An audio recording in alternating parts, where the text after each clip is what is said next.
আমারই আরেক স্টুডেন্ট ওই ক্লাসেরই। তো ফোন করে আমাকে বলে, মিস আপনি কি খবর শুনেছেন রোদেলাদের বাসায় আগুন লেগেছে? তখন আমি বললাম, না আমি তো শুনিনি। বলল যে ওদের দুইজনের অবস্থা নাকি খারাপ, রোদেলের অবস্থাও খারাপ। তখনও আমি মৃত্যু সংবাদটা পাইনি, অবস্থা খারাপ বললো আমাকে। তো এরপর আমি, আচ্ছা ঠিক আছে আমি খবর নিচ্ছি, এটা বলে আমি আমার কলিগদেরকে আমি খবর ফোন দিলাম। ফোন দেওয়ার পরে যে নিশ্চিত হলাম যে হ্যাঁ রোদেলাদের বাসায় এই আগুন লেগেছে। এবং রোদেলার অবস্থা মানে খারাপ শুনেছি, কিন্তু মারা গেছে তখনও কলিগরাও বলতে পারে না। কিন্তু দুইজন যে ইনস্ট্যান্ট মারা গেছে ওখানে, এটা খবরটা আমি পেয়েছি হয়তোবা।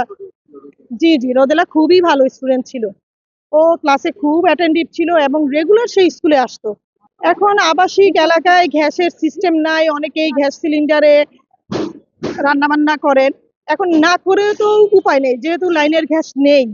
কিন্তু এখানে সচেতন থাকতে হবে। আর প্রসেসটা আসলে এরকম ভাবে হওয়া উচিত, আগুন লাগার পরে তো সেটা ছড়িয়ে যায়। এর আগেই যেন কিছু একটা করে করা যায়, যেন অন্য ফ্ল্যাটের কেউ যেন এফেক্টেড না হয়। যেহেতু এটা দোতলায় হয়েছে শুনতে পেলাম এখান থেকে, আমি জানি না, এখান থেকে জানতে পারলাম যে দোতলা থেকে। এখন দোতলা থেকে আমার স্টুডেন্ট থাকে 6 তলায়। আপনি ব্যাপারটা বুঝতে পারেন, দোতলা থেকে 6 তলায় ছড়াতে ছড়াতে নিশ্চয়ই একটু সময় তো অবশ্যই লেগেছে।